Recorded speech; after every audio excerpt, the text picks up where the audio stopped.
ada seorang syekh yang bernama Hasan Al-Maghribi. Tsumma dzata yaumin ijtama'a bin nabi yaqadatan. Syekh Hasan Al-Maghribi ini bertemu dengan Nabi secara yaqadah, nggak tidur, yaqadah, dalam keadaan terjaga. Kata Rasulullah ketika bertemu kepada Syekh Hasan Al-Maghribi, kalau kopi, rasanya kopi itu masih ada di dalam mulutmu, tastaghfiru lakal malaikah, maka malaikat akan selalu mengistighfarkan kepada kamu selagi bau kopi masih ada di mulutmu. Subrek.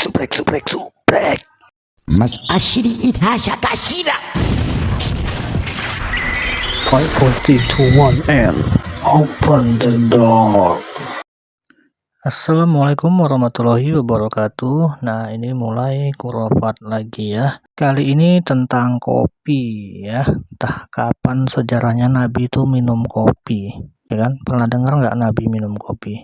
Entah udah ada kopi pada zaman Nabi apa belum.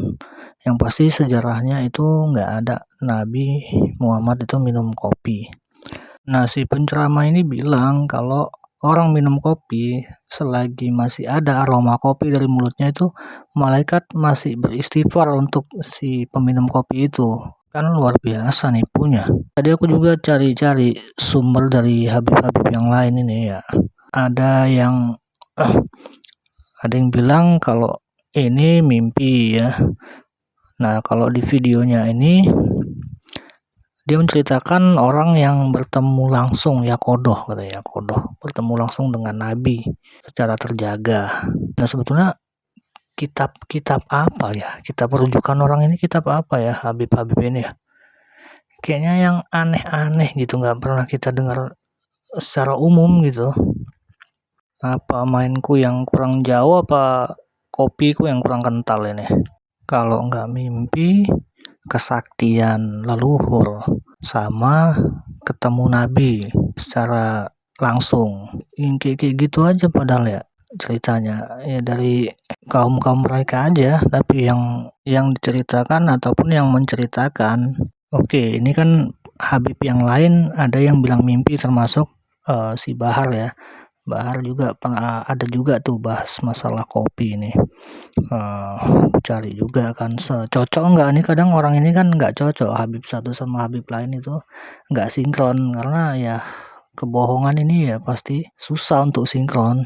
Nah, seandainya pun kalau memang mimpi itu kan nggak ada riwayat hadis dalil yang menyebutkan kalau Nabi itu pernah minum kopi. Lah masa tiba-tiba datang ke mimpi nyuruh orang minum kopi, kan nggak kena gitu kan. Nah, di zaman sekarang itu banyak yang sakit lambung gara-gara kopi. Keenaan ngopi pun banyak juga ibadah-ibadah yang lewat jadinya kan. Masa iya wasiat Nabi kayak gitu? Yang ada itu minum susu, sama kalau nggak salah pernah juga seduhan buah kurma tuh waktu Ramadan ya. Nah, nanti untuk lengkapnya ku putarkan lah video Ustadz Abdul Somad tuh, Nabi Muhammad itu minum kopi apa enggak gitu ya. Tapi sebelum video Ustadz Abdul Somad kuputar, yang kuputar duluan tuh video abang ini dulu ya, karena kan biasanya UAS itu kalau ceramah pakai dalil ya, ini ayatnya, ini hadisnya, ini riwayatnya, ini rujukannya. Nah, cukup lengkap ya, jadi bisa untuk referensi ketika kita mendengar penceramah lain dalam satu kasus. Nah, sebetulnya ada 3 ya yang diwasiatkan Nabi untuk orang yang di awal tadi ini, yang bertemu dengan Nabi secara yaqadah tadi, atau terjaga atau langsung katanya. Nah, cuma yang aku bahas yang kopi aja ya, karena yang paling absurd yang kurasa ya. Yang lain juga semuanya absurd sih, tapi yang paling absurd yang kopi ini ya. Nah, yaudah kita coba dengar dulu lah ceramahnya. Dari Al-Habib Abu Bakar bin Abdullah Al-Attas, gurunya Habib Ali Habsyi, dikatakan bahwasannya ada seorang syekh yang bernama Hasan Al-Maghribi. Tsumma dzata yaumin ijtama'a bin nabi yaqadatan. Syekh Hasan Al-Maghribi ini bertemu dengan Nabi secara yaqadah, nggak tidur, yaqadah, dalam keadaan terjaga. Kemudian Syekh Hasan Al-Maghribi ini mengatakan, "Ya Rasulullah, berikan kepadaku wasiat." Kata Rasulullah, "Sa'ufiduka bi thalathati hisal." Aku akan memberikan faedah kepada kamu 3 faedah. Hiya li khassa am lin nas ama. 3 faedah yang kau akan berikan kepadaku ya Rasulullah, itu khusus untuk pribadi diriku atau orang yang mendengarkan yang sampai cerita ini kepadanya, orang umum. Kata Rasulullah apa? Untukmu dan juga untuk orang yang sampai berita ini. Apa itu?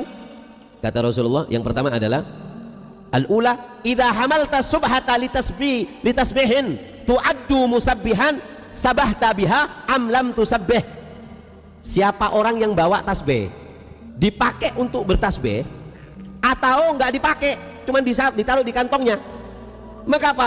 Maka tu'addu musabbihan, dihitung sebagai orang yang bertasbih walaupun enggak dibaca. Jadi orang kalau bawa tasbih walaupun enggak dibaca tasbih, selagi tasbih itu ada di kantongnya, maka dia dihitung orang yang bertasbih. Makanya orang-orang soleh dulu itu diantaranya ibunya Al-Habib Ali bin Hasan Al-Attas. Di antara sifatnya ibunya Habib Ali bin Hasan Al-Attas itu, beliau nggak lepas dari baju sholat dan juga bergelangkan tasbih. Dan yang kedua, faedah dari Nabi, annal gahwata, sesungguhnya kopi, madama ta'muha fi fika. Kata Rasulullah ketika bertemu kepada Syekh Hasan Al-Maghribi, kalau kopi, rasanya kopi itu masih ada di dalam mulutmu, tastaghfiru lakal malaikah, maka malaikat akan selalu mengistighfarkan kepada kamu selagi bau kopi masih ada di mulutmu. Wa thalith, dan yang ketiga, julusuka inda wali min auliyaillah, duduknya kamu di depan orang soleh, hayyin au mayyit, dia masih hidup atau jasadnya sudah tergeletak meninggal.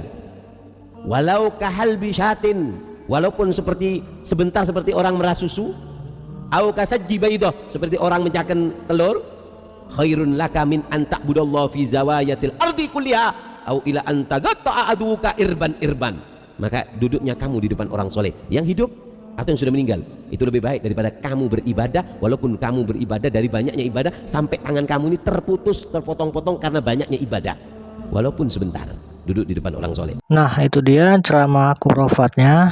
Tapi aku curiga kan sering ya ini kaum naga langit ini, klan Ba'alawi ini ceritakan leluhur-leluhur mereka nih yang mimpi Nabi lah, ketemu Nabi secara langsung lah, sering ya, banyak pokoknya tuh di YouTube tuh, pokoknya yang judulnya khurafat aja itu udah pasti Habib lah nongolnya.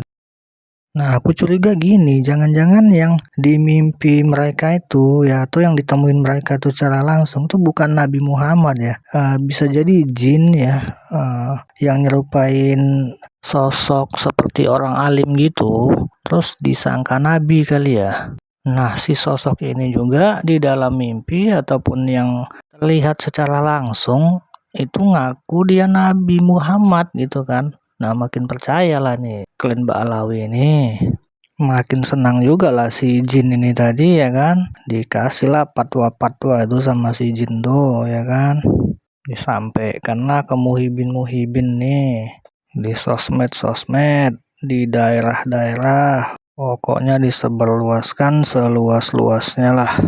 Nah, mungkin juga ada bisikan-bisikan ya, kalau klan Ba'alawi itu spesial, istimewa, pokoknya pemimpin lah, dimanapun kalian berada, kalian itu pemimpin, kalian keturunan Nabi, maka yang lain itu adalah budak. Sekalipun dari kalian itu ada yang gila, ada yang bodoh, itu tetap derajat kalian tuh lebih tinggi gitu ya. Ya mungkin bisa ya, bisa juga enggak kan, ya namanya curiga, nggak apa-apa dong, asal jangan nuduh ya kan. Ya udahlah, kita saksikan dulu video UAS sebagai referensi kita ya. Carilah hadis Nabi minum gula, tak ada. Kalau dapat antum Nabi minum gula, potong telinga saya ini sebelah. Tak ada Nabi minum gula. Nabi minum teh, Nabi tak ada minum teh, Nabi tak ada minum kopi, Nabi tak ada minum gula. Teh, kopi, gula, minuman bid'ah. Nah, tak diminum Nabi. Cari antum lah kalau ada hadis Nabi minum teh, minum kopi, minum gula. Yang ada Nabi minum susu kambing, minum madu. Kalau antum mau hidup sehat, minumlah susu kambing, minum madu, tidak pakai gula. Maka yang paling bagus orang Mesir, korma kering, bukan korma yang basah, korma kering, pecah-pecah, buang bijinya, masukkan ke dalam, siram pakai air panas. Agak-agak 2 jam menjelang berbuka, nanti menyatu dia, diminum. Itu yang paling bagus. Minum kesukaan Nabi, air korma, minum air korma. Bagus, manis ya, maka usus kita awet. Nah, itu dia videonya, mudah-mudahan bisa menambah wawasan kita lagi ya. Jadi nggak gampang ditipu-tipuin lagi. Tinggalkan pendapat kalian di kolom komentar, jangan lupa like dan subscribe-nya ya. Akhir kata, assalamualaikum warahmatullahi wabarakatuh.